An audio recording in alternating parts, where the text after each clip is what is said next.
Thanks so much for making our tails wag by watching this guest interview from Arden Moore's Four-Legged Life. Pause up, pet pals. Welcome back to Arden Moore's Four-Legged Life show. Our next guest travels not by RV, but by airplane. As you will soon find out, she has been to countless countries all over the globe and all in the pursuit of cats. Please welcome to our show the very knowledgeable all-breed cat judge for the Cat Fancier Association, my friend, the amazing Teresa Keiger. Welcome to the show, Teresa. And hi, Arden. So good to see you again after a few months. Yeah. This is Minerva. And for those who are lucky enough to be on my YouTube channel, subscribe, Arden Moore, and you will see a beautiful Russian blue named Minerva. And Minerva is kind of the grandmom at your house, isn't she? Yeah. She's for those who remember Meowie Hour would see guest appearances from Phoebe. This is Phoebe's mom. She's a Russian blue. I think Minerva is now like 13 years old.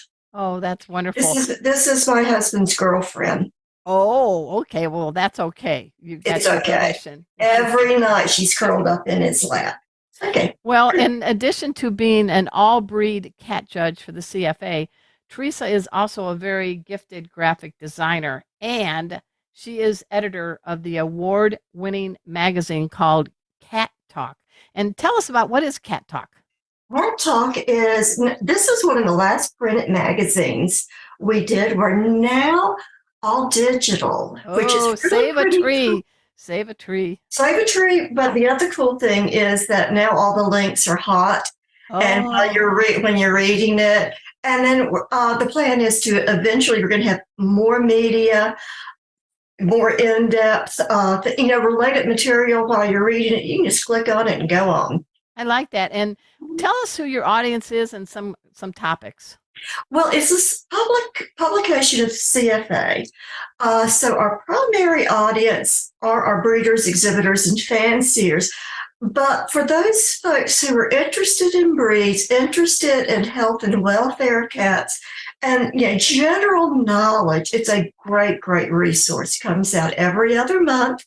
We are currently working on our very special January issue. And this is the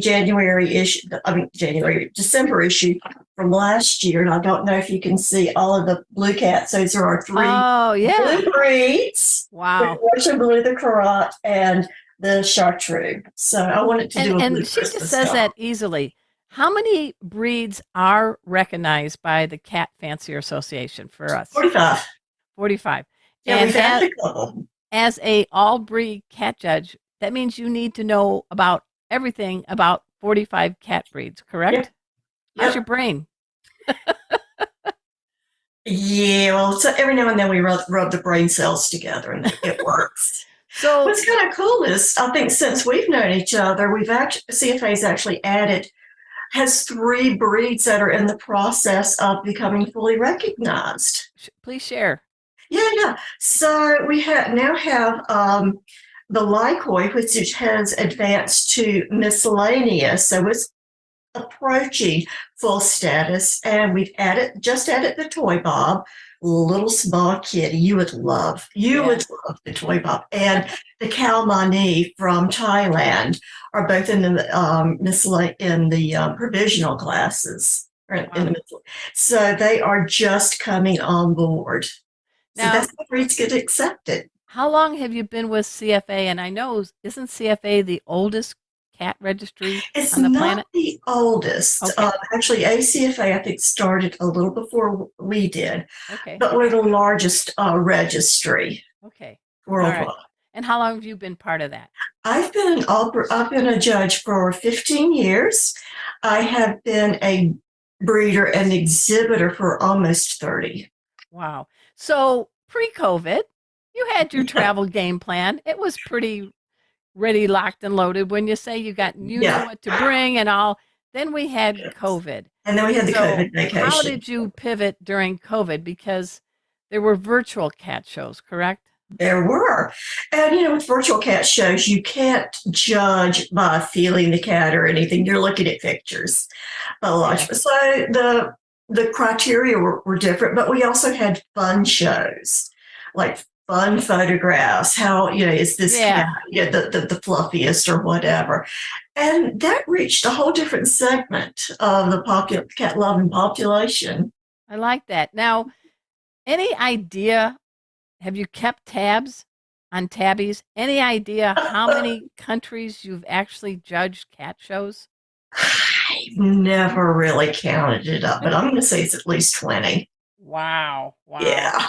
And you recently came back from a show in Finland, Helsinki, Finland. and it sounded like on your Facebook page that's a country and a show you really love to be at to judge the cool cats.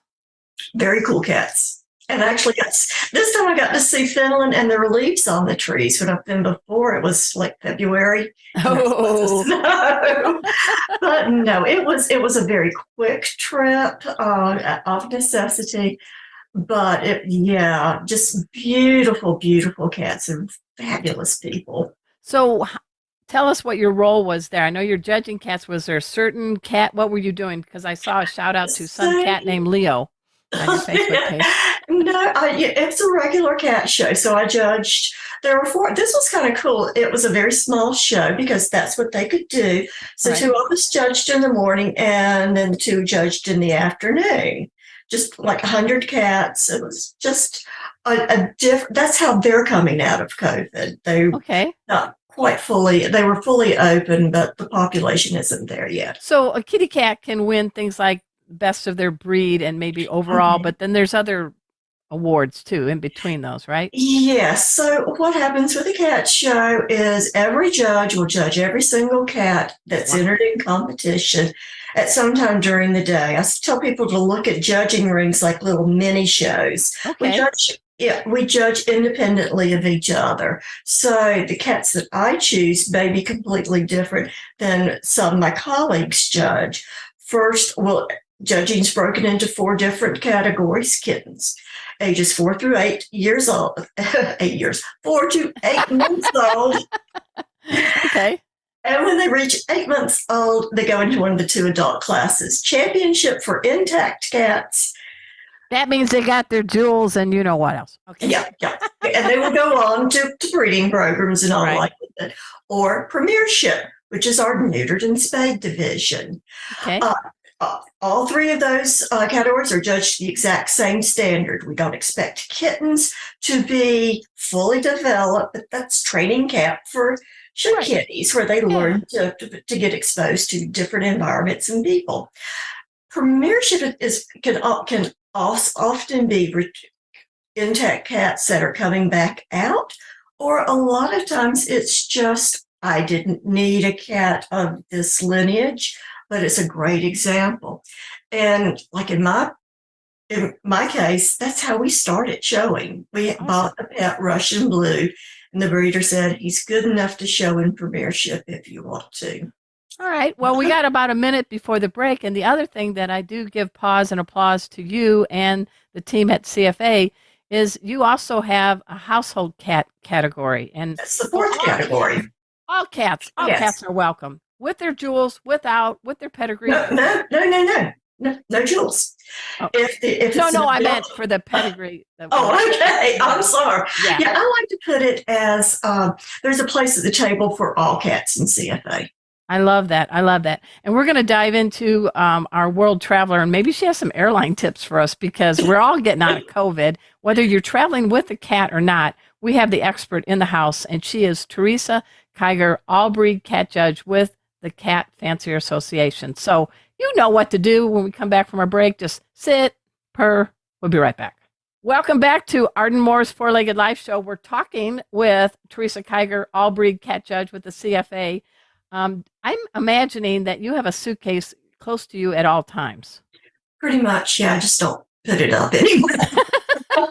So as a cat judge, just is curious, how often will you go to shows in a month or a year? I mean, I know as we climb out of COVID, yeah. but how's it going now? What's your pace? Now things are picking up, and it also varies by the time of the show season too. Come January through April, which is the end of the show season, you get really busy. In the summer, not so much. Well, I'm laughing because this episode is attracting Pet Safety Cat Casey for all you on YouTube because he loves Aunt Teresa, and I think he knows. Here he comes. He's like, she has cat mojo. I don't know, but she's there. So traveling with a cat, I know you don't do that as often, but what travel tips can you give people?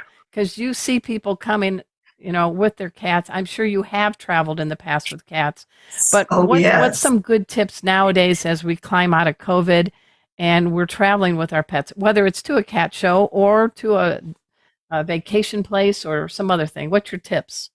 Expect and plan for the unexpected. Okay. Cats have needs just like the rest of us. Make sure you're traveling with food and water and things to clean up after them, like plastic bags and lots of paper towels. What do you think about putting those little potty pads under in the carrier too? Do you think in case they have a pee? Oh, I do that all the time. I put that or like the for bedridden patients, just put those in there. That's a must do because stuff happens.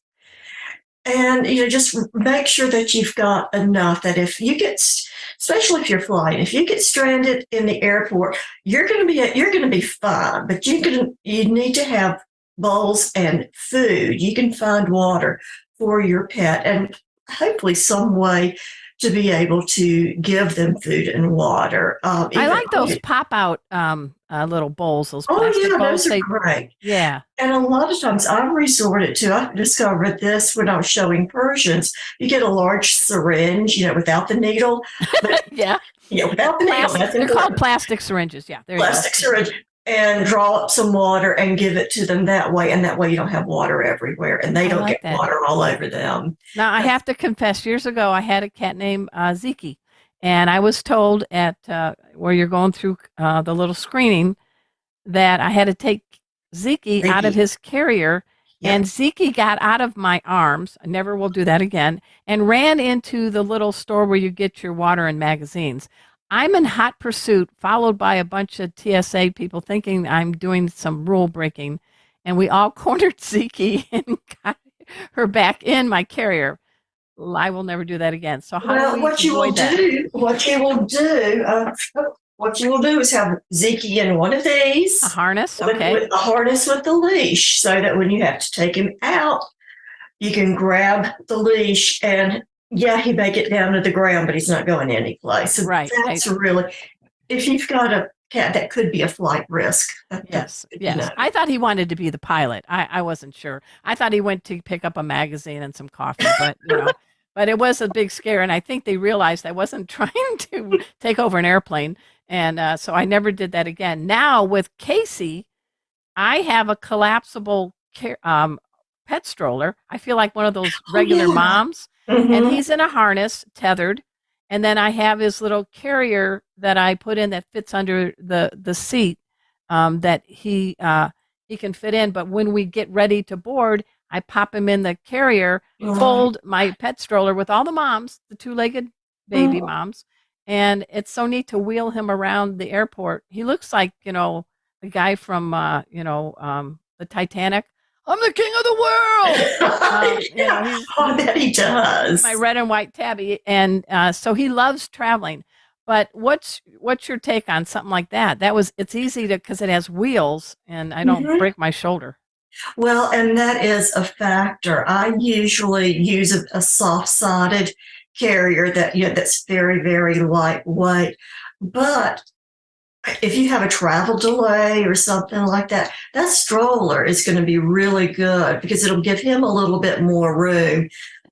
And back in the day when I was exhibiting, I would travel with a pop-up tent. Oh, as part of it, and that came in very handy. I like that. One point in time, yeah.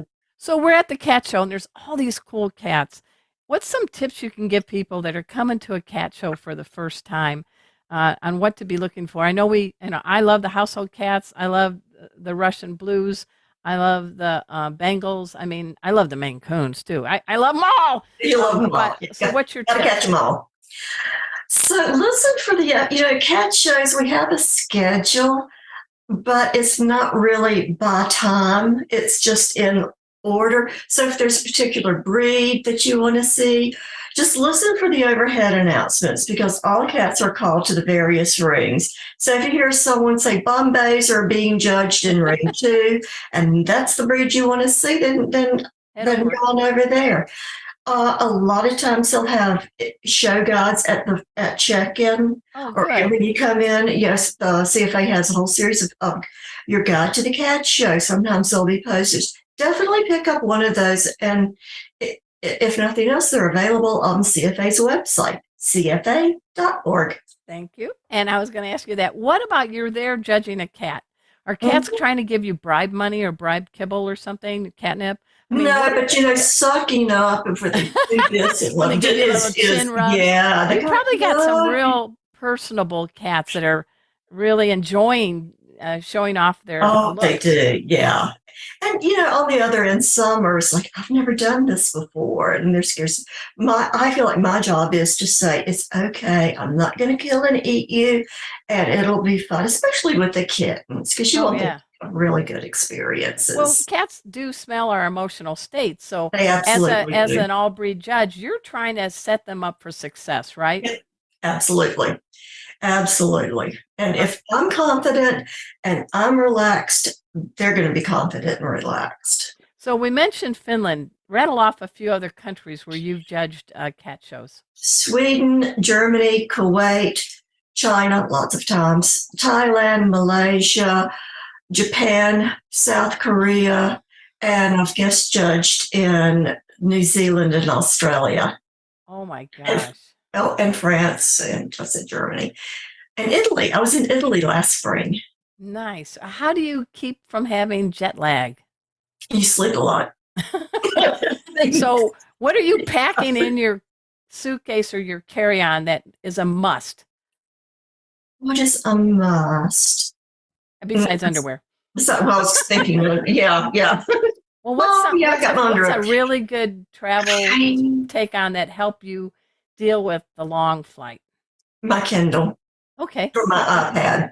I download magazines. I download Cat Talk. No, I've already read Cat Talk. I download magazines and books. So and I have a keyboard. So that keeps me safe. But I'll be honest with you, those long flights, those 13-hour flights, I relax, I eat, I watch movies. It's my me time. And that's the way I frame it up for myself. I think that's important, right? Yeah, because it's the one time people can't reach me because I don't do the Wi-Fi. It's like, good. So we do have things we have to check in, but what would you put in your carry-on that you would be like, thank goodness I brought this and didn't check it in?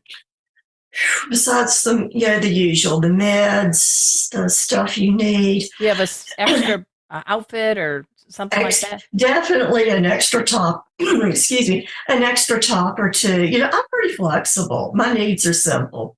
All right, and you probably pack pretty quickly now, right? Well, the secret is you don't unpack everything because you've got travel stuff that just stays in the bag. Your makeup stays in the bag, all that.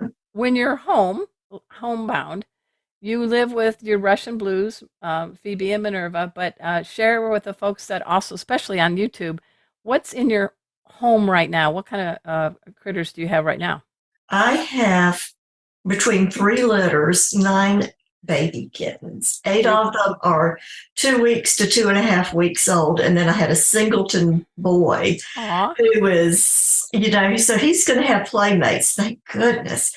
So when they get grown up a little bit. Do you have one you can show quickly? No, they're down the hall. Oh, they're down the hall. Okay. Yeah. All right.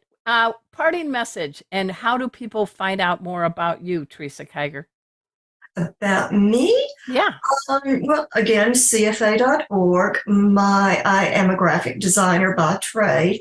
I am also CFA's graphic designer, and a lot of my work is on my professional website, pltmoon.com. pltmoon.com. .com.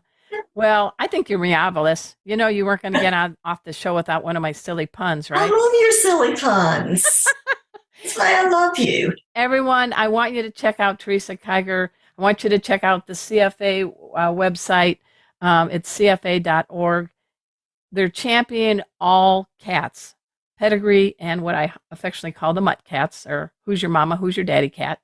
And I have enjoyed our friendship, and I wish you bon voyage, not bone, but bon voyage.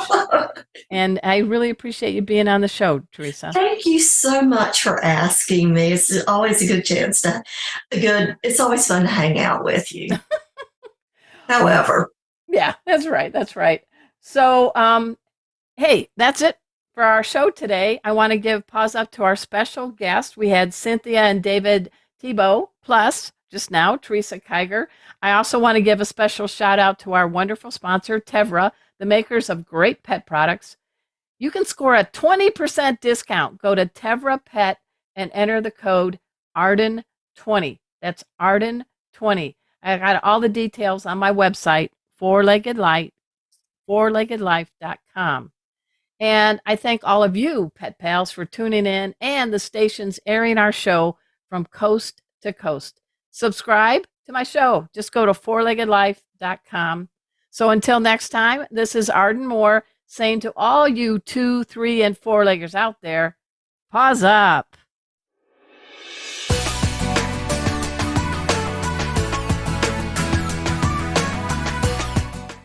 Pause up, pet pals. Thanks for watching. If you liked my video, please hit the like button. Also, subscribe to my channel.